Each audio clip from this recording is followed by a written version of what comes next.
وَلَقَدْ يَسَّرْنَا الْقُرْآنَ لِلذِّكْرِ فَهَلْ مِن مُّدَّكِرٍ۔ اور ہم نے قرآن کو سمجھنے کے لیے آسان کر دیا، تو کوئی ہے جو سوچے سمجھے۔ صوت القرآن، قرآن کی آواز۔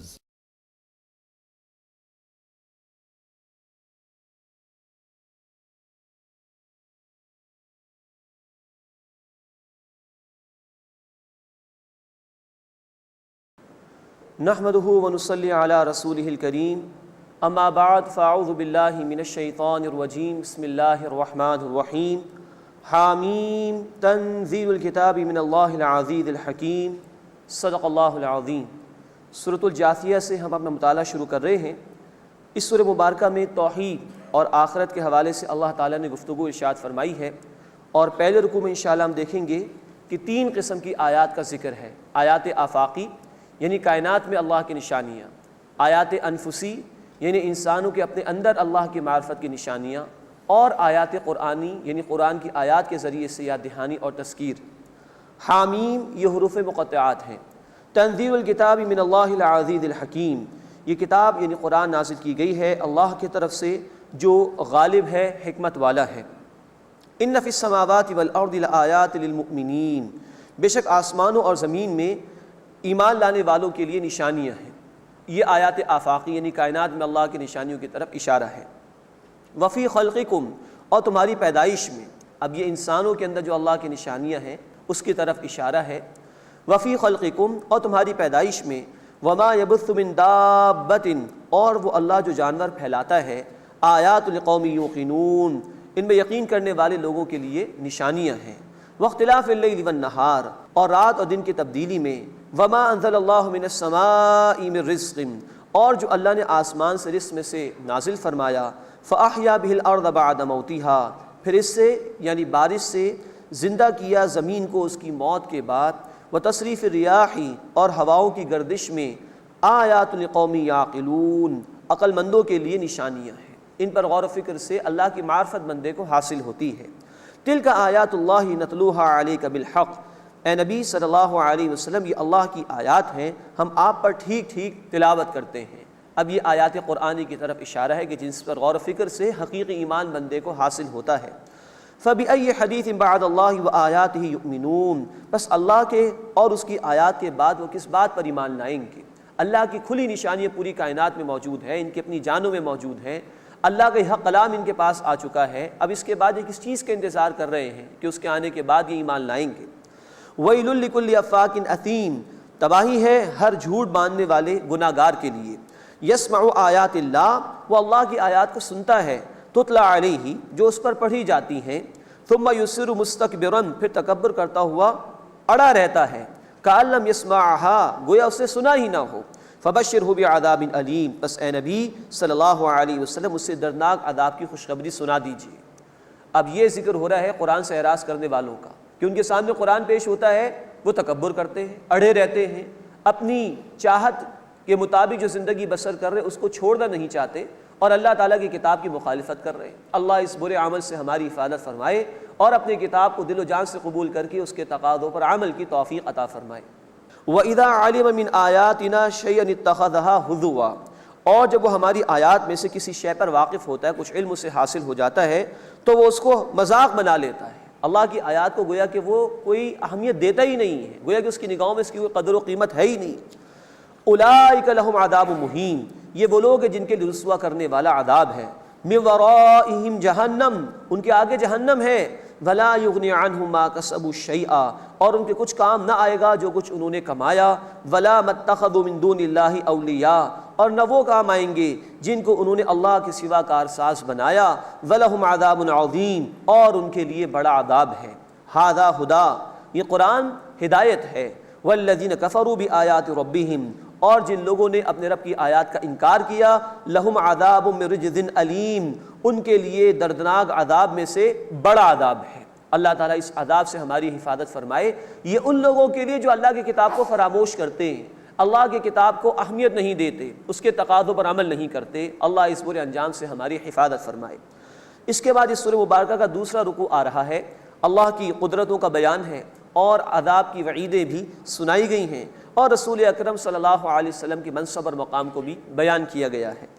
اللہ الذی سخر لکم البحر، اللہ ہے جس نے تمہارے لیے سمندر کو مسخر کر دیا، لتجری الفلک فیہ بامرہ، تاکہ کشتیاں اس کے حکم سے اس سمندر میں چلیں، ولتبتغوا من فضلہ، اور تاکہ تم اللہ کے فضل میں سے تلاش کرو یعنی روزی حاصل کرو، ولعلکم تشکرون، اور تاکہ تم شکر ادا کرو، وسخر لکم ما فی السماوات وما فی الارض جمیعا من، اور اللہ نے تمہارے لیے مسخر کر دیا، ہر شے تمہاری خدمت پر لگا دی، جو کچھ آسمانوں میں ہے اور جو کچھ زمین میں ہے، سب کے سب ہر شے اللہ نے تمہارے لیے پیدا کر دی ہے، اور ہمیں اللہ تعالیٰ نے پیدا فرمایا اپنی عبادت کے لیے۔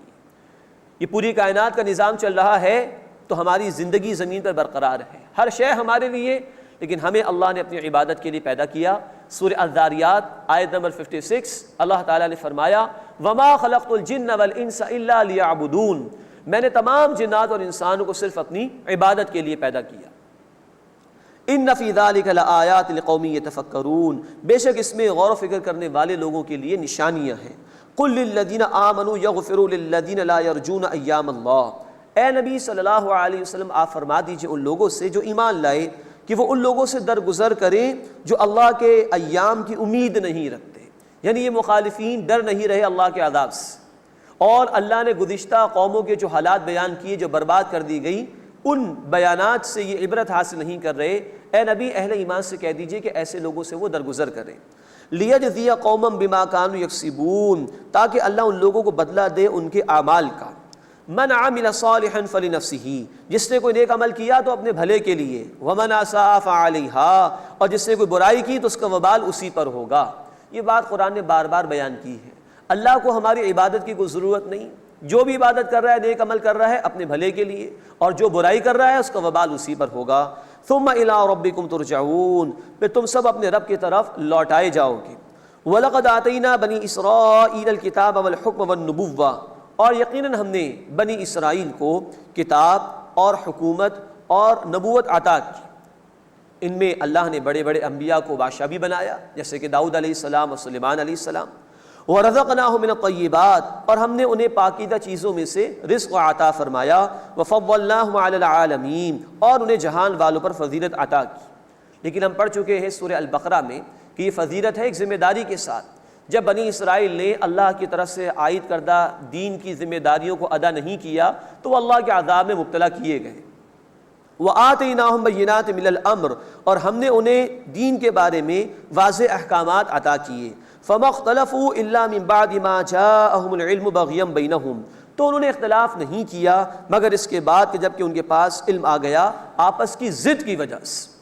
حق آ گیا تھا ان کے پاس لیکن آپس کی ضد کی وجہ سے، عرش ڈومینیٹ کا تصور ان کیا تھا کہ نبوت جو آ رہی تھی پہلے بنی اسرائیل میں اب بنی اسماعیل میں کیسے چلی گئی، تو اس تعصب و تکبر کی وجہ سے وہ حق سے دور ہو گئے، جانتے بوجھتے انکار کیا۔ ان ربک یقضی بینہم یوم القیامۃ فیما کانوا فیہ یختلفون، بے شک اے نبی صلی اللہ علیہ وسلم آپ کا رب ان کے درمیان قیامت کے دن فیصلہ فرمائے گا اس بارے میں جس میں وہ اختلاف کرتے تھے۔ ثم جعلناک علی شریعۃ من الامر، پھر اے نبی صلی اللہ علیہ وسلم ہم نے آپ کو دین کے معاملے میں ایک راستے پر حکم دے دیا، فاتبعها، بس آپ اس کی پیروی کیجیے۔ دین حق یہ آپ کو عطا کیا گیا، ایک خاص شریعت آپ صلی اللہ علیہ وسلم کو اللہ نے عطا فرمائی، اب آپ اس کی اتباع کیجیے، اس کی پیروی کیجیے۔ دین ہر دور میں ایک ہی رہا ہے۔ سورہ آل عمران آیت نمبر 19، ان الدین عند اللہ الاسلام، دین اللہ کے نزدیک ایک ہی ہے۔ تمام رسولوں کی بنیادی تعلیم ایک ہی تھی، ہاں شریعتوں میں احکامات کی تفصیلات میں فرق رہا ہے۔ ثم جعلناک علی شریعۃ من الامر، پھر اے نبی صلی اللہ علیہ وسلم ہم نے آپ کو دین کے معاملے میں ایک راستے پر کر دیا، فاتبعها، بس آپ اس کی پیروی کیجیے، ولا تتبع اهواء الذین لا يعلمون، اور جو لوگ علم نہیں رکھتے ان کی خواہشات کو اہمیت نہ دیجیے۔ انہم لن یغنوا عنک من اللہ شیئا، بے شک وہ اللہ کے مقابلے میں آپ کے کچھ بھی کام نہیں آئیں گے۔ وَإِنَّ الظَّالِمِينَ بَعْضُهُمْ أَوْلِيَاءُ بَعْضٍ، اور بے شک ظالم لوگ ایک دوسرے کے دوست ہیں۔ وَاللَّهُ وَلِيُّ الْمُتَّقِينَ، اور اللہ تقوی اختیار کرنے والوں کا ولی ہے، کارساز ہے۔ یہاں فرمایا گیا کہ اللہ کو چھوڑ کر، اللہ کے راستے کو چھوڑ کر اور لوگوں کی اگر پیروی کی جائے تو وہ لوگ اللہ کے مقابلے میں کچھ بھی کام نہیں آئیں گے۔ آج امت مسلمہ کو بھی سوچنا چاہیے کہ ان کے پاس اللہ کی کتاب، ان کا اللہ کا دین تو موجود ہے، لیکن کہیں وہ مغرب سے درآمد شدہ فلسفوں کو فالو کر رہے ہیں، کہیں مغربی نظام سے لیے ہوئے کچھ سسٹمز کو فالو کرنے کی کوشش کر رہے ہیں اور اللہ کی ہدایت سے جان بوجھ کر دور ہو رہے ہیں، تو یہ لوگ کبھی کام نہیں آئیں گے، نہ دنیا میں نہ آخرت کے اندر۔ اس امت کو یہ سوچنا چاہیے ہم کل اللہ کو کیا جواب دیں گے اگر ہم نے اللہ کی عطا کردہ کتاب اور اس کے راستے پر عمل نہ کیا تو۔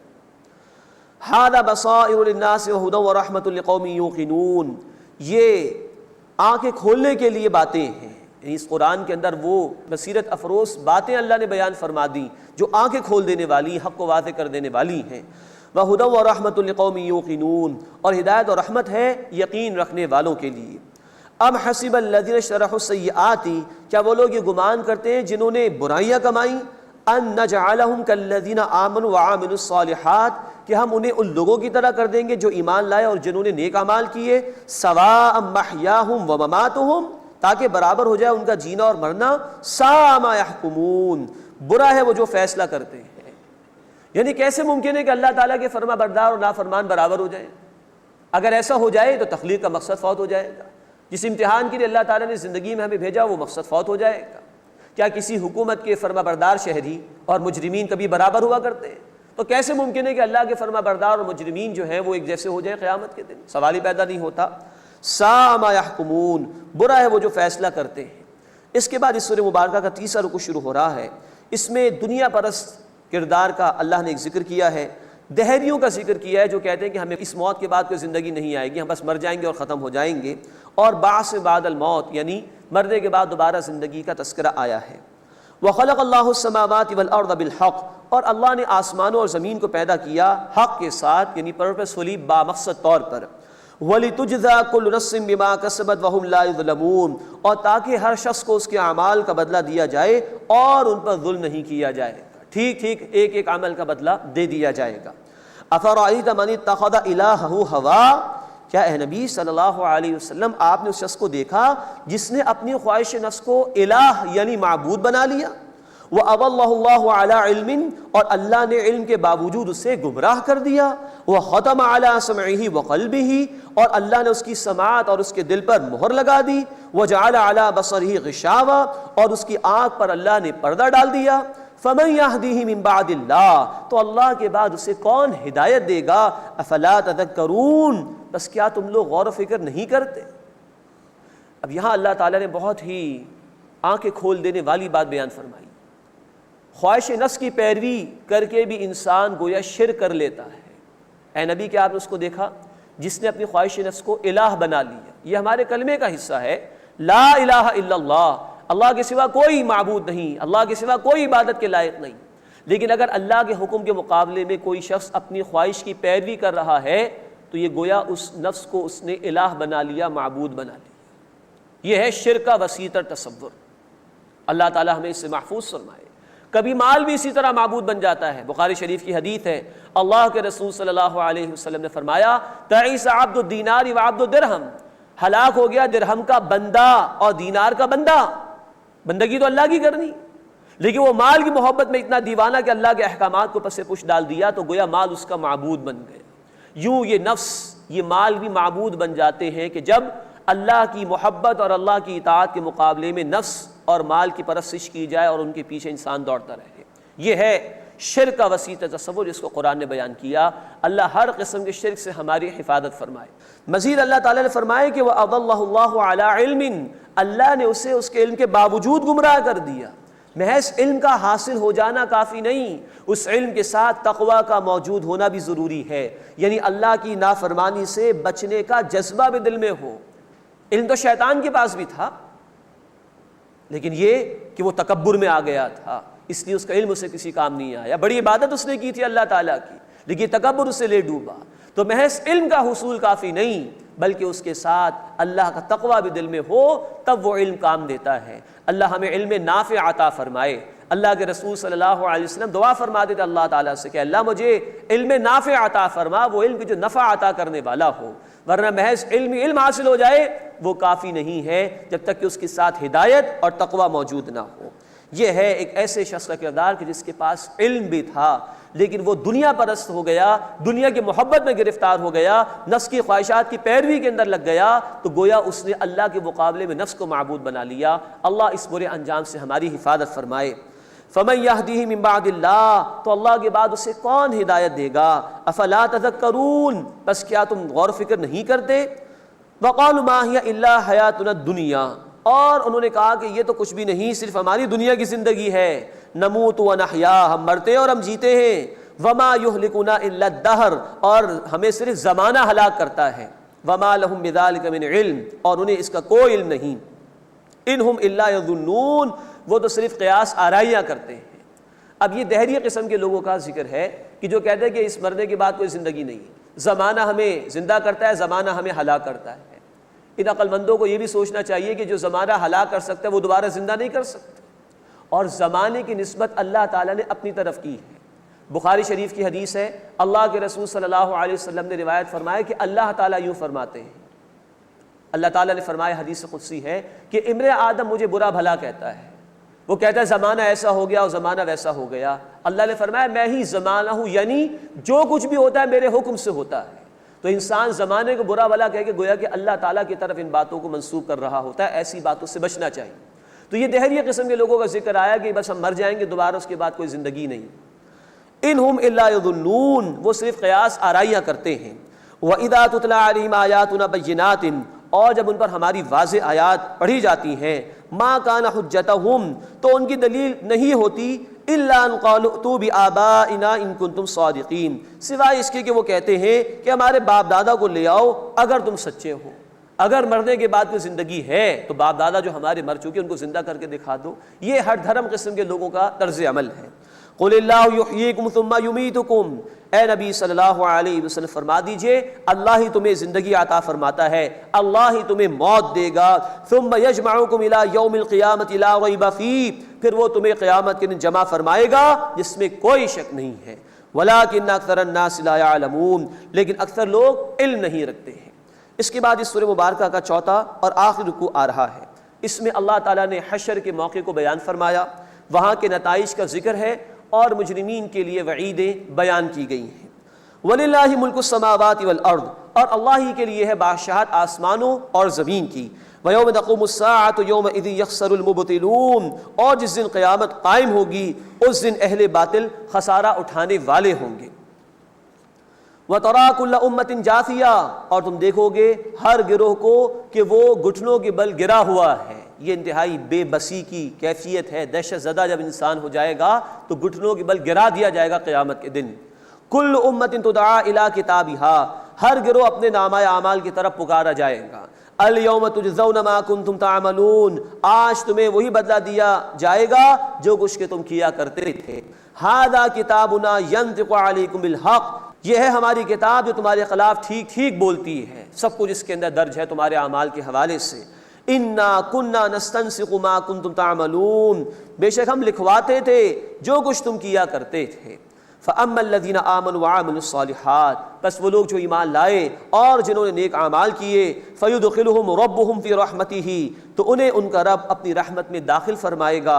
ذَلِكَ هُوَ الْفَوْزُ الْمُبِينُ، یہی واضح کھلی کامیابی ہے۔ اس کے برعکس وَأَمَّا الَّذِينَ كَفَرُوا، اور جن لوگوں نے کفر کیا، أَفَلَمْ تَكُنْ آيَاتِي تُتْلَىٰ عَلَيْكُمْ، کہا جائے گا ان سے کیا تم پر میری آیات پڑھی نہیں جاتی تھیں؟ فاستکبرتم، تو تم نے تکبر کیا، وکنتم قوما مجرمین، اور تم مجرم لوگ تھے۔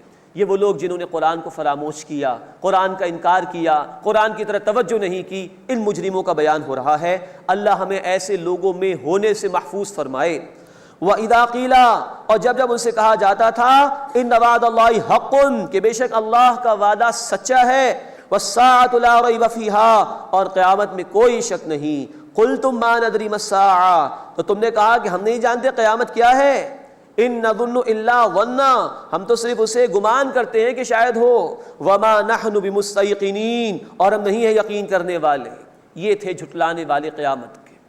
ایک جھٹلانے والے وہ تھے جو 1400 برس پہلے تھے، وہ تو دھڑلے کے ساتھ انکار کرتے تھے کہ کوئی قیامت نہیں۔ ایک جھٹلانا ہوتا ہے ماننے والوں کا، کہ جب وہ اپنے عمل سے ثبوت پیش کر رہے ہوتے ہیں کہ مرنا نہیں ہے اور کوئی موت نہیں آئے گی، یا مرنے کے بعد دوبارہ کوئی زندگی نہیں ہے، یہ ماننے والوں کا جھٹلانا ہوتا ہے۔ جب وہ دنیا ہی کے اندر مبتلا رہیں اور آخرت کے لیے کوئی تیاری نہ کریں اور دنیا ہی میں مست پڑے رہیں، تو گویا اپنے عمل سے کہہ رہے ہیں کہ مرنے کے بعد کوئی دوبارہ زندگی نہیں۔ اللہ اس سے ہماری حفاظت فرمائے۔ وَبَدَا لَهُمْ سَيِّئَاتُ مَا عَمِلُوا، اور ظاہر ہو گئے ان پر ان کے اعمال کے نتائج، وَحَاقَ بِهِم مَا كَانُوا بِهِ يَسْتَهْزِئُونَ، اور انہیں اس نے یعنی عذاب نے گھیر لیا جس کا وہ مذاق اڑاتے تھے۔ وَقِيلَ الْيَوْمَ نَنسَاكُمْ كَمَا نَسِيتُمْ لِقَاءَ يَوْمِكُمْ هَذَا، اور کہا جائے گا آج ہم نے تمہیں نظر انداز کر دیا ہے جیسے تم نے اس دن کی ملاقات کو بھلا دیا تھا۔ وَمَأْوَاكُمُ النَّارُ، اور تمہارا ٹھکانہ آگ ہے۔ وَمَا لَكُم مِّن نَّاصِرِينَ، اور تمہارا کوئی مددگار نہیں ہے۔ ذَلِكُمْ، یہ اس لیے بِأَنَّكُمُ اتَّخَذْتُمْ آيَاتِ اللَّهِ هُزُوًا، کہ تم نے اللہ کی آیات کو مذاق بنا لیا تھا۔ وَغَرَّتْكُمُ الْحَيَاةُ الدُّنْيَا، اور تمہیں دنیا کی زندگی نے دھوکے میں ڈال رکھا تھا۔ تمہیں کوئی اس بات کی امید نہیں تھی کہ تمہیں مرنے کے بعد دوبارہ زندہ کیا جائے۔ دنیا میں پڑے رہے، میری کتاب کا تم نے انکار کیا، میری کتاب کے لیے تمہارے پاس وقت نہیں تھا، دنیا ہی میں مگن رہے، اس کے دھوکے کے اندر آ گئے تم، تو آج تمہیں بھلا دیا جائے گا، آج تمہیں نظر انداز کر دیا جائے گا اللہ تعالیٰ کی رحمت سے۔ آج تمہارے لیے کوئی حصہ نہیں اللہ کی رحمت سے۔ اللہ اس برے انجام سے ہماری حفاظت فرمائے، اور آج مہلت ہے، اللہ ہمیں اپنے عمل کو درست کرنے کی توفیق عطا فرمائے۔ فَالْيَوْمَ لَا يُخْرَجُونَ مِنْهَا وَلَا هُمْ يُسْتَعْتَبُونَ، سو آج وہ اس سے نکالے نہیں جائیں گے اور نہ انہیں توبہ کرنے کا موقع دیا جائے گا کہ وہ اللہ کی رضا حاصل کرنے کی کوشش کر لیں۔ فَلِلَّهِ الْحَمْدُ رَبِّ السَّمَاوَاتِ وَرَبِّ الْأَرْضِ رَبِّ الْعَالَمِينَ، بس تمام شکر تمام تعریف اللہ کے لیے ہے جو آسمانوں اور زمین کا رب ہے اور تمام جہان والوں کا رب ہے۔ وَلَهُ الْكِبْرِيَاءُ فِي السَّمَاوَاتِ وَالْأَرْضِ، اور اسی کے لیے بڑائی ہے آسمانوں اور زمین میں۔ وَهُوَ الْعَزِيزُ الْحَكِيمُ، اور وہ اللہ غالب ہے، حکمت والا ہے۔ بسم اللہ الرحمن الرحیم۔ حامیم تنزیل الکتاب من اللہ العزیز الحکیم۔ اب سورۃ الاحقاف کا آغاز ہو رہا ہے۔ سورہ المؤمن سے جن صورتوں کا آغاز ہوا تھا ان صورتوں کے آغاز میں حامیم کے حروف آئے ہیں۔ یہ سورہ مبارکہ اب 7ویں صورت ہے جس میں حامیم اس کے آغاز میں یہ حروف آئے ہیں۔ اس صورت میں کفار کے انجام پر انہیں متنبہ کیا گیا ہے۔ سابقہ قوموں میں سے قوم عاد کا ذکر ہے، اور ایک بڑا اہم واقعہ اللہ تعالیٰ نے بیان فرمایا کہ جنات نے ایک مرتبہ رسول اکرم صلی اللہ علیہ وسلم کی زبان مبارک سے قرآن سنا تھا۔ اس سورہ مبارکہ میں ان کا بھی ذکر انشاءاللہ آئے گا۔ پہلے رکوع میں مشرکین کی نفی اور ان کا رد کیا گیا ہے اور ان کو دعوت توحید پیش کی گئی ہے۔ حامیم یہ حروف مقطعات میں سے ہے۔ تنزیل الکتاب من اللہ العزیز الحکیم، اس کتاب کا نازل کیا جانا ہے اللہ کی طرف سے جو زبردست ہے، حکمت والا ہے۔ ما خلقنا السماوات والارض وما بینہما الا بالحق واجل مسمى، ہم نے نہیں پیدا کیا آسمانوں اور زمین کو اور جو کچھ ان دونوں کے درمیان ہے مگر یہ کہ حق کے ساتھ اور ایک مقررہ مدت تک کے لیے۔ والذین کفروا عما انذروا معرضون، اور جن لوگوں نے کفر کیا تو وہ جن باتوں سے خبردار کیے جا رہے ہیں وہ ان سے اعراض کر رہے ہیں، خوف حاصل نہیں کر رہے، عذاب سے ڈر نہیں رہے، بچنے کی کوشش نہیں کر رہے۔ قل ارأیتم ما تدعون من دون اللہ، اے نبی صلی اللہ علیہ وسلم فرما دیجئے بھلا دیکھو کہ جنہیں تم اللہ کے سوا پکارتے ہو، ارونی مجھے دکھاؤ، ماذا خلقوا من الارض انہوں نے زمین میں سے کیا پیدا کیا ہے، ام لہم شرک فی السماوات یا ان کے لیے آسمانوں میں کوئی حصہ ہے، ایتونی بکتاب من قبل ھذا میرے پاس اس سے پہلے کی کوئی کتاب لے کر آؤ، او اثارت من علم یا کوئی علمی آثار لے کر آؤ، ان کنتم صادقین اگر تم سچے ہو، تمہارے اس شرک کے لیے کوئی عقلی دلیل تمہارے پاس ہو، کوئی نقلی دلیل کسی کتاب سے منتقل چلی آ رہی ہو تو پیش کرو میرے سامنے۔ ومن اضل ممن يدعو من دون اللہ، اور اس سے بڑا گمراہ کون ہے جو اللہ کے سوا اس کو پکارتا ہے، من لا يستجیب له الى یوم القیامہ جو اسے جواب نہیں دے سکتا قیامت کے دن تک، وہم عن دعائهم غافلون اور وہ ان کے پکارنے سے بھی بے خبر ہیں۔ یعنی اللہ کو چھوڑ کر یہ لوگ بتوں کو اگر پکارے یا کچھ لوگ اللہ کی مخلوق میں سے کسی مخلوق کو یا انسانوں میں سے کسی انسان کو پکارے تو وہ ان کا جواب بھی نہیں دے سکتے۔ کہ ہمیں کون کون پکار رہا ہے انہیں پتہ بھی نہیں.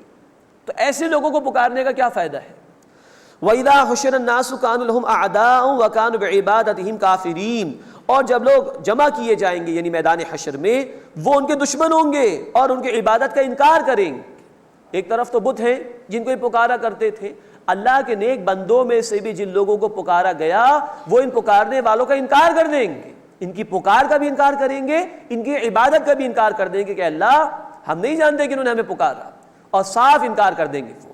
وَإِذَا تُتْلَىٰ عَلَيْهِمْ آيَاتُنَا بَيِّنَاتٍ. اور جب ان پر ہماری واضح آیات پڑھی جاتی ہیں، قَالَ الَّذِينَ كَفَرُوا لِلْحَقِّ لَمَّا جَاءَهُمْ هَٰذَا سِحْرٌ مُّبِينٌ. تو جنہوں نے انکار کیا حق کا جب وہ ان کے پاس آ گیا تو انہوں نے کہا کہ یہ تو کھلا جادو ہے، معاذ اللہ. اب اس بات کو بھی سمجھنا چاہیے، وہ قرآن کو اس معنی میں بھی جادو کہتے تھے کہ قرآن لوگوں کی زندگیاں بدل دیتا تھا. ہم پڑھ چکے ہیں سورہ حامیم السجدہ آیت نمبر 26 میں، وَقَالَ الَّذِينَ كَفَرُوا لَا تَسْمَعُوا لِهَٰذَا الْقُرْآنِ وَالْغَوْا فِيهِ لَعَلَّكُمْ تَغْلِبُونَ. اور کہا کفر کرنے والوں نے کہ اس قرآن کو مت سنو، اور کوئی سن رہا ہے تو اس کے سننے میں شور پیدا کرو تاکہ تم غالب ہو جاؤ. وہ دیکھتے تھے کہ جو قرآن سنتا اس کی زندگی بدل جاتی ہے، تو اس بدلنے کو انہوں نے جادو کہنا شروع کر دیا کہ جادو کا اثر ہے اس کلام کے اندر. اس لیے وہ خود بھی رکتے تھے قرآن سے، دوسروں کو بھی روکنے کی کوشش کرتے تھے. ہمیں غور کرنا چاہیے کہ اس زمانے کا مشرک تو یہ مانتا تھا کہ قرآن سے تبدیلی آتی ہے زندگیوں میں. ہم اس قرآن سے کتنا تاثر لینے کی کوشش کرتے ہیں، اس سے ہدایت حاصل کرنے کے لیے کتنی محنت کرتے ہیں، کتنا ہمیں یقین ہے کہ اس قرآن کے ذریعے سے ہی تبدیلی آئے گی. ہمیں سوچنا چاہیے. اللہ ہمیں اس کی توفیق عطا فرمائے کہ ہم اس کو واقعتاً کتاب ہدایت سمجھیں اور اس کو تھامیں، اور اللہ اس کے ذریعے سے ہماری زندگیوں میں تبدیلی برپا فرما دے. ام یقولون افترا. کیا وہ کہتے ہیں کہ انہوں نے اسے گھڑ لیا ہے؟ قل ان افتریتہ فلا تملکون لی من اللہ شیئا. اے نبی صلی اللہ علیہ وسلم فرما دیجئے اگر میں نے اسے خود گھڑ لیا ہے تو تم مجھے اللہ کے مقابلے میں بچانے کا کوئی اختیار نہیں رکھتے. هو اعلم بما تفیضون فیہ. وہ خوب جانتا ہے جو تم اس کے بارے میں باتیں بناتے ہو. کفا بہ شہیدا بینی و بینکم. وہ اس کا گواہ کافی ہے میرے اور تمہارے درمیان. وہ اللہ جانتا ہے کہ اسی نے اس قرآن کو نازل فرمایا، تو میرے اور تمہارے درمیان بطور گواہ کہ وہ اللہ تعالیٰ کافی ہے. وَهُوَ الْغَفُورُ الرَّحِيمُ. اور وہ اللہ بہت بخشنے والا مسلسل رحم فرمانے والا ہے. قُلْ مَا كُنْتُ بِدْعًا مِنَ الرُّسُلِ. اے نبی صلی اللہ علیہ وسلم فرما دیجئے میں رسولوں میں سے کوئی نیا رسول تو نہیں ہوں. وَمَا أَدْرِي مَا يُفْعَلُ بِي وَلَا بِكُمْ. اور میں نہیں جانتا کہ میرے ساتھ اور تمہارے ساتھ کیا کیا جائے گا. اللہ نے پہلے بھی رسولوں کو بھیجا، میں بھی ہدایت دینے کے لیے آیا ہوں، انجام کیا ہوگا یہ میرے علم میں نہیں. ان اتبع الا ما یوحى الی. میں تو صرف اسی کی پیروی کرتا ہوں جو مجھ پر وحی کی جاتی ہے. وما انا الا نذیر مبین. اور میں تو صرف ایک واضح طور پر خبردار کرنے والا ہوں. قل ارأیتم ان کان من عند اللہ وکفرتم بہ. اے نبی صلی اللہ علیہ وسلم فرما دیجئے بھلا دیکھو اگر یہ قرآن اللہ کے پاس سے ہے اور تم نے اس کا انکار کیا ہے. وشہد شاہد من بنی اسرائیل علی مثلہ. اور گواہی دی ایک گواہ نے بنی اسرائیل میں سے اس جیسی کتاب پر. فآمنا. پس وہ ایمان لے آیا. واستکبرتم. اور تم نے تکبر کیا. مفسرین کی ایک رائے یہ ہے اس بارے میں بخاری شریف اور جامع ترمذی کی ایک حدیث کی روشنی میں کہ بنی اسرائیل میں سے گواہی دینے والے عبداللہ بن سلام رضی اللہ تعالیٰ عنہ ہیں جو پہلے یہودی تھے اور بعد میں وہ ایمان لے آئے تھے. یہ سورہ مبارکہ سورۃ الاحقاف مکی صورت ہے، لیکن بعض مفسرین کی رائے یہ کہ یہ آیت مبارکہ مدینے میں نازل ہوئی ہے اور اس میں عبداللہ بن سلام رضی اللہ تعالیٰ عنہ کا ذکر کیا گیا ہے کہ جو بنی اسرائیل میں سے یہودی تھے وہ تورات پر بھی ایمان لائے تھے اور اس قرآن حکیم پر بھی وہ ایمان لے آئے تھے. ان اللہ لا یہدی القوم الظالمین. بے شک اللہ تعالیٰ ظالمین کی قوم کو ہدایت نہیں دیتا. اس کے بعد اس سورہ مبارکہ کا دوسرا رکوع شروع ہو رہا ہے. اس میں اللہ تعالیٰ نے ایک شکر گزار بندے اور ایک ناشکر انسان کا ذکر فرمایا ہے اور عذاب کی وعید بھی سنائی ہے. وقال الذین کفروا للذین آمنوا. اور کفر کرنے والوں نے ایمان لانے والوں کے بارے میں کہا لو کان خیرا ما سبقونا الیہ. اگر یہ قرآن بہتر ہوتا تو یہ لوگ اس کی طرف ہم پر پہل نہ کرتے. اب یہ ان کی ڈھٹائی کا ذکر جو قرآن نے کیا. یہ کہتے تھے کہ قرآن اگر اتنی عمدہ شے ہوتی تو ہم پہلے آگے بڑھ کے اس کو قبول کرتے. ہم مالدار لوگ ہیں، ہم سردار ہیں، ہم بڑے ہیں، یہ تو غریبوں نے آگے بڑھ کے قبول کر لیا، اس میں کچھ خیر نہیں ہے معاذ اللہ. یہ رویہ ہر دور میں ہوتا ہے. ہر دور کے جابر، ظالم، دین کے مخالف، نافرمان یہی کہتے ہیں کہ دیکھو بھائی یہ دین کی دعوت کو قبول کرنے والے تو غریب غربا قسم کے لوگ ہیں، ان کے پاس تو کھانے کو روٹی موجود نہیں۔ یہ ہر دور کے مجرمین نے یہ طرز عمل اختیار کیا۔ یہی ذکر مشرکین مکہ کے حوالے سے آ رہا ہے۔ لو کان خیرا ما سبقونا الیہ، اگر یہ بہتر ہوتا تو اس کی طرف ہم پر پہل نہ کرتے۔ وَإِذْ لَمْ يَهْتَدُوا بِهِ، اور جب انہوں نے اس سے ہدایت نہیں پائی یعنی مشرکین نے، فَسَيَقُولُونَ هَذَا إِفْكٌ قَدِيمٌ، تو اب وہ کہیں گے یہ تو پرانا جھوٹ ہے، معاذ اللہ۔ وَمِن قَبْلِهِ کتاب موسیٰ اماما وَرَحْمَةً، اور اس سے پہلے موسیٰ علیہ السلام کی کتاب یعنی تورات تھی، وہ رہنما اور رحمت تھی۔ یعنی اللہ تعالیٰ نے ہر دور میں کتابیں نازل فرمائی، یہ کوئی نیا معاملہ نہیں ہوا تمہارے ساتھ کہ اللہ نے کسی رسول یا کتاب کو بھیج دیا ہے۔ وَهَذَا كِتَابٌ مُصَدِّقٌ لِسَانًا عَرَبِيًّا، اور یہ کتاب تصدیق کرنے والی ہے، عربی زبان میں ہے، لِيُنذِرَ الَّذِينَ ظَلَمُوا، تاکہ ظلم کرنے والوں کو خبردار کرے، وَبُشْرَىٰ لِلْمُحْسِنِينَ، اور عمدگی کے ساتھ عمل کرنے والوں کے لیے خوشخبری ہے۔ ان الذین قالوا ربنا اللہ، بے شک وہ لوگ جنہوں نے کہا کہ اللہ ہمارا رب ہے، ثم استقاموا، پھر وہ اس پر ڈٹ گئے، فلا خوف علیہم ولا هم یحزنون، تو ایسے لوگوں پر نہ کوئی خوف ہوگا اور نہ ہی وہ غمگین ہوں گے۔ اولئک اصحاب الجنۃ خالدین فیہا، یہی لوگ اہل جنت میں ہیں، ہمیشہ اس میں رہیں گے۔ جزاء بما كانوا يعملون، یہ بدلہ ہے اس کا جو وہ عمل کیا کرتے تھے۔ وَوَصَّيْنَا الْإِنسَانَ بِوَالِدَيْهِ إِحْسَانًا، اور ہم نے انسان کو ماں باپ کے ساتھ حسن سلوک کا حکم دیا۔ اب اس مقام پر والدہ کا ذکر اللہ تعالیٰ نے خصوصی طور پر کیا۔ حملتہ امہ کرہا، اس کی ماں اسے تکلیف کے ساتھ اٹھائے پھرتی رہی۔ ووضعتہ کرہا، اور اس کی ماں نے اسے تکلیف جھیلتے ہوئے جنم دیا۔ وحملہ وفصالہ 30 شہرا، اور اس کا حمل اور اس کا دودھ چھڑانا ہے 30 مہینوں میں۔ تین باتیں اللہ نے ماں کے حوالے سے ذکر کی، اس کا بچے کو اٹھائے پھرنا، پھر بچے کو جنم دینا، اور پھر بچے کو دودھ پلانا۔ یہی مطابقت حدیث مبارکہ میں بخاری شریف میں اللہ کے رسول صلی اللہ علیہ وسلم سے پوچھا گیا کہ یا رسول اللہ میرے حسن سلوک کا سب سے بڑھ کر مستحق کون ہے؟ فرمایا تمہاری ماں۔ پھر کون؟ فرمایا تمہاری ماں۔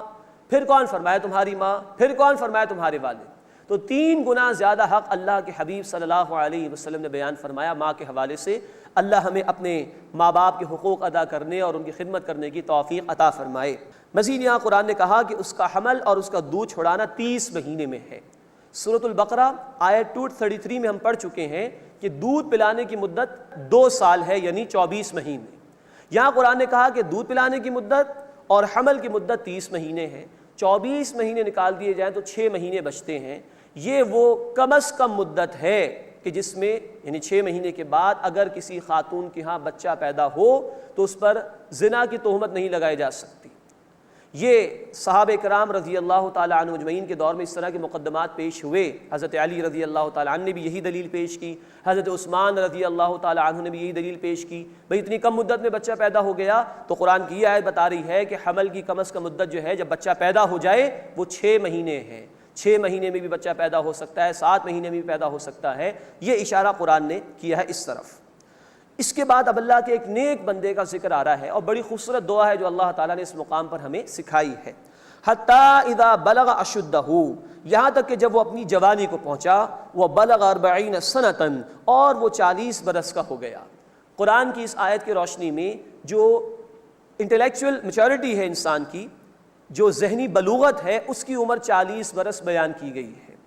حتی اذا بلغ اشدہ، یہاں تک کہ جب وہ اپنی جوانی کو پہنچا، وہ بلغ 40 سنۃ، اور وہ 40 برس کا ہو گیا۔ قال رب اوزعنی، اس نے دعا کی اے میرے رب مجھے توفیق عطا فرما، ان اشکر نعمتک التی انعمت علی، کہ میں تیری نعمت کا شکر ادا کروں جو تو نے مجھ پر انعام فرمائی، وعلی والدی، اور میرے ماں باپ پر انعام فرمائی، وان اعمل صالحا، اور یہ کہ میں نیک عمل کروں ترضاہ، جسے اے اللہ تو پسند فرمائے، واصلح لی فی ذریتی، اور میرے لیے میری اولاد میں اصلاح پیدا فرما دے، یعنی اسے نیک بنا دے۔ انی تبت الیک، میں نے تیری طرف رجوع کیا، وانی من المسلمین، اور بے شک میں فرمانبرداری اختیار کرنے والوں میں سے ہوں۔ بہت خوبصورت دعا ماں باپ کے حوالے سے بھی آ گئی، اپنے حوالے سے بھی آ گئی، اور اولاد کے حوالے سے۔ اولئک الذین نتقبل عنہم احسن ما عملوا، یہ وہ لوگ ہیں کہ جن کے بہترین اعمال جو انہوں نے کیے ہم قبول کرتے ہیں۔ وَنَتَجَاوَزُ عَنْ سَيِّئَاتِهِمْ فِي أَصْحَابِ الْجَنَّةِ، اور ہم ان کی برائیوں سے درگزر کرتے ہیں، یہ جنت والوں میں سے ہیں۔ وعد الصدق الذی کانوا یوعدون، سچا وعدہ ہے جو انہیں وعدہ دیا جاتا ہے۔ اللہ تعالیٰ یہ وعدہ ہمارے حق میں قبول فرمائے اور ہمیں اس کا مستحق بننے کی توفیق عطا فرمائے۔ اب ایک ناشکر انسان کا ذکر آ رہا ہے۔ والذی قال لوالدیہ اف لکما، اور جس نے اپنے ماں باپ سے کہا کہ تم پر تف ہو، اتعداننی ان اخرج، کیا تم مجھے خبر دیتے ہو کیا مجھے دوبارہ پیدا کیا جائے گا؟ وقد خلت القرون من قبلی، حالانکہ بہت سے گروہ گزر چکے ہیں مجھ سے پہلے۔ اب یہ ہے ناشکرہ انسان، حالانکہ ہمیں تو حکم ہے سورہ بنی اسرائیل آیت نمبر 23، 24 اور 25 میں، جہاں ماں باپ کے حقوق بیان کیے گئے، ماں باپ بڑھاپے کو پہنچ جائیں 1 یا 2، فلا تقل لہما اف، تو انہیں اف تک نہ کہنا۔ لیکن یہ ہے نافرمان جس کا ذکر یہاں پر ہو رہا ہے۔ آج ہمیں بھی سوچنا چاہیے، ایک وہ مغرب کی سوسائٹی کے جہاں ماں باپ اولڈ ایج ہاؤسز کے اندر ہیں، جہاں یہ کچھ ہوتا ہے ماں باپ کے ساتھ، ماں باپ کو گھروں سے نکال دیا جاتا ہے، اور ایک وہ تعلیم ہے جو اللہ نے عطا فرمائی کہ ماں باپ کے سامنے اف تک نہ کہو۔ اب ہمیں خود ڈیسائیڈ کرنا چاہیے کہ ہمیں کیا پسند ہے، اللہ کی تعلیم جس میں سراسر کامیابی ہے، یا مغرب سے آئی ہوئی غیروں سے آئی ہوئی وہ تعلیمات کہ جس میں سراسر گمراہی اور نقصان ہے۔ وقد خلت القرون من قبلی، حالانکہ بہت سے گروہ گزر چکے ہیں مجھ سے پہلے، وہما یستغیثان اللہ ویلک آمن، اور وہ دونوں اللہ سے فریاد کرتے ہیں اور اس سے کہتے ہیں تیرا برا ہو تو ایمان لے کر آ، ان وعد اللہ حق، بے شک اللہ کا وعدہ سچا ہے۔ فیقول ما ھذا الا اساطیر الاولین، تو وہ کہتا ہے کہ یہ تو صرف پچھلے لوگوں کی کہانیاں ہیں، انکار کرتا ہے حق کا اور قیامت کا۔ اولئک الذین حق علیہم القول فی امم قد خلت من قبلہم من الجن والانس، یہ وہ لوگ ہیں جن پر عذاب کی بات ثابت ہو گئی ان امتوں میں جو ان سے قبل گزر چکی ہیں، جنات میں سے اور انسانوں میں سے، انہم کانوا خاسرین، کہ بے شک وہ خسارہ اٹھانے والے ہیں۔ وَلِكُلٍّ دَرَجَاتٌ مِّمَّا عَمِلُوا، اور ہر ایک کے لیے درجات ہے اس کے مطابق جو انہوں نے اعمال کیے، وَلِيُوَفِّيَهُمْ أَعْمَالَهُمْ وَهُمْ لَا يُظْلَمُونَ، تاکہ انہیں ان کے اعمال کا پورا پورا بدلہ دیا جائے اور ان پر ظلم نہیں کیا جائے گا۔ اذهبتم طیباتکم فی حیاتکم الدنیا واستمتعتم بها، تم نے اپنی دنیا کی زندگی کی نعمتیں حاصل کر لیں اور ان کا خوب فائدہ اٹھا چکے، فَالْيَوْمَ تُجْزَوْنَ عَذَابَ الْهُونِ، بس آج تمہیں رسوائی کا عذاب بدلے میں دیا جائے گا، بِمَا كُنْتُمْ تَسْتَكْبِرُونَ فِي الْأَرْضِ بِغَيْرِ الْحَقِّ، اس بنا پر کہ تم زمین میں ناحق تکبر کرتے تھے، وَبِمَا كُنْتُمْ تَفْسُقُونَ، اور اس لیے کہ تم نافرمانیاں کیا کرتے تھے۔ اللہ اس برے انجام سے ہماری حفاظت فرمائے۔ اس کے بعد اس سورہ مبارکہ کا تیسرا رکوع آ رہا ہے، اس میں قوم عاد کا ذکر ہے اور عذاب کی وعید سنائی گئی ہے۔ وَاذْكُرْ أَخَا عَادٍ، اور قوم عاد کے بھائی ہود علیہ السلام کو یاد کیجئے۔ ہود علیہ السلام قوم عاد کی طرف بھیجے گئے تھے۔ اذ انذر قومہ بالاحقاف، جبکہ انہوں نے اپنی قوم کو احقاف میں ڈرایا، یہ ان کے علاقے کا نام ہے، یمن اور بحرین کے قریب یہ علاقہ واقع تھا۔ وقد خلت النذر من بین یدیہ ومن خلفہ، اور گزر چکے ہیں خبردار کرنے والے ان سے پہلے بھی اور ان کے بعد بھی، ہر طرح سے رسول علیہ الصلوۃ والسلام نے انہیں سمجھایا، اللہ کا دین پہنچایا۔ اللہ تعبدوا الا اللہ، کہ تم اللہ کے سوا کسی کی عبادت نہ کرو۔ انی اخاف علیکم عذاب یوم عظیم، بے شک میں ڈرتا ہوں تم پر ایک بڑے دن کے عذاب سے۔ قالوا اجئتنا لتأفکنا عن آلہتنا، وہ بولے کیا تم ہمارے پاس اس لیے آئے ہو کہ ہمیں ہمارے معبودوں سے پھیر دو؟ فأتنا بما تعیدنا ان کنت من الصادقین، بس جو تم ہم سے وعدہ کرتے ہو ہم پر لے آؤ اگر تم سچوں میں سے ہو۔ یہ ہے ڈٹائی قوم کی۔ قال انما العلم عند اللہ، ہود علیہ السلام نے فرمایا کہ بے شک اس کا علم اللہ کے پاس ہے۔ وَأُبَلِّغُكُم مَّا أُرْسِلْتُ بِهِ، اور میں جس پیغام کے ساتھ بھیجا گیا ہوں میں وہ تمہیں پہنچاتا ہوں۔ وَلَٰكِنِّي أَرَاكُمْ قَوْمًا تَجْهَلُونَ، لیکن میں تمہیں دیکھتا ہوں کہ تم لوگ جہالت کرتے ہو۔ فَلَمَّا رَأَوْهُ عَارِضًا مُسْتَقْبِلَ أَوْدِيَتِهِمْ، پھر جب انہوں نے اس کو دیکھا کہ ان پر ایک بادل ان کی وادیوں کی طرف چلا آ رہا ہے، قالوا، وہ بولے هَٰذَا عَارِضٌ مُمْطِرُنَا، یہ ہم پر بارش لانے والا بادل ہے۔ خوش ہو گئے کہ اب بارش برسے گی ہم پر، اور اس پر خوشیاں منانے لگ گئے، حالانکہ یہ عذاب کا معاملہ تھا جو ان کے لیے طے کیا گیا تھا۔ بل ہوا ما استعجلتم بہ، بلکہ یہ وہ ہے جس کی تم جلدی کرتے تھے، یعنی عذاب۔ ریح، ایک آندھی، فیہا عذاب علیم، جس میں دردناک عذاب ہے۔ اللہ کے رسول صلی اللہ علیہ وسلم کا ذکر آتا ہے بخاری شریف کی حدیث میں، جب آپ بادلوں کو دیکھتے تھے تو آپ خوف محسوس کرتے تھے۔ حضرت عائشہ رضی اللہ تعالی عنہا نے سوال کیا تو آپ نے فرمایا کہ قوم عاد پر بھی یہ بادل آئے تھے، لیکن وہ آندھی تھی، ان کے لیے عذاب کا فیصلہ ہوا تھا۔ تو یہ سنت ہے اللہ کے رسول صلی اللہ علیہ وسلم کی کہ اس قسم کے مواقع کے موقع پر خشیت طاری ہو جاتی تھی اللہ کے رسول صلی اللہ علیہ وسلم پر کہ کہیں عذاب کا معاملہ تو نہیں ہو رہا ہمارے ساتھ۔ ریح فیہا عذاب علیم، ایک آندھی ہے جس میں دردناک عذاب ہے۔ سورہ حاقہ آیت نمبر 7 میں ذکر آیا ہے کہ 7 رات اور 8 دن تک مسلسل یہ آندھی چلتی رہی۔ تدمر کل شیء بامر ربھا، وہ تہس نہس کر دے گی ہر شے کو اپنے رب کے حکم سے۔ فاصبحوا لا یری الا مساکنہم، بس ان کا حال یہ ہو گیا کہ ان کے مکانوں کے سوا کچھ دکھائی نہیں دیتا تھا، برباد کر دیے گئے۔ کذالک نجزی القوم المجرمین، اسی طرح مجرم لوگوں کو بدلہ دیا کرتے ہیں۔ وَلَقَدْ مَكَّنَّاهُمْ فِي مَاءٍ مَكَّنَّاكُمْ فِيهِ، اور ہم نے انہیں اس میں بسایا کہ جس طرح ہم نے تمہیں نہیں بسایا، یعنی جس قدر اللہ نے ان کو قدرت دی تھی، طاقت دی تھی، اے مشرکین مکہ تمہیں اتنا نہیں دیا گیا، لیکن تم بھی اکڑ رہے ہو، حق کی مخالفت کر رہے ہو۔ وَجَعَلْنَا لَهُمْ سَمْعًا وَأَبْصَارًا وَأَفْئِدَةً، اور ہم نے ان کو عطا کی سماعت اور بصارت اور عقل۔ افئدہ اس کے ایک معنی دل کے بھی کیے جاتے ہیں، لیکن زیادہ بہتر معنی ہے عقل کے، کہ جس کے ذریعے سے انسان شعور حاصل کرتا ہے، غور و فکر کرتا ہے۔ وَجَعَلْنَا لَهُمْ سَمْعًا وَأَبْصَارًا وَأَفْئِدَةً، اور ہم نے ان کو عطا کی سماعت اور بصارت اور عقل۔ فَمَا أَغْنَى عَنْهُمْ سَمْعُهُمْ وَلَا أَبْصَارُهُمْ وَلَا أَفْئِدَتُهُمْ مِنْ شَيْءٍ، تو ان کی سماعت اور ان کی بصارت اور ان کی عقل ان کے کچھ بھی کام نہ آئے۔ اذ كانوا يجحدون بآیات اللہ، جب وہ انکار کرتے تھے اللہ کی آیات کا۔ وحاق بهم ما كانوا به يستهزئون، اور ان کو اس عذاب نے گھیر لیا جس کا وہ مذاق اڑایا کرتے تھے۔ اس کے بعد اس سورہ مبارکہ کا چوتھا اور آخری رکوع ہے، اس میں جنات کے قرآن کے سننے کا ذکر ہے اور نبی کریم صلی اللہ علیہ وسلم کو تسلی دی گئی ہے اور عذاب کی وعید بھی سنائی گئی ہے۔ وَلَقَدْ أَهْلَكْنَا مَا حَوْلَكُم مِّنَ الْقُرَىٰ، اور یقیناً ہم نے ہلاک کر دیں تمہارے ارد گرد کی بستیاں۔ وَصَرَّفْنَا الْآيَاتِ لَعَلَّهُمْ يَرْجِعُونَ، اور ہم نے طرح طرح سے اپنی نشانیاں دکھائیں شاید کہ وہ لوٹ آئیں، نصیحت حاصل کریں۔ فَلَوْلَا نَصَرَهُمُ الَّذِينَ اتَّخَذُوا مِن دُونِ اللَّهِ قُرْبَانًا آلِهَةً، پھر انہوں نے کیوں نہ ان کی مدد کی جنہیں انہوں نے بنا لیا تھا اللہ کا قرب حاصل کرنے کے لیے اللہ کے سوا معبود، کیوں نہیں انہوں نے مدد کی ان کی؟ جن جھوٹے معبودوں پر تکیہ کیا تھا، امیدیں وابستہ کی تھیں، کیوں وہ بچانے کے لیے نہیں آئے؟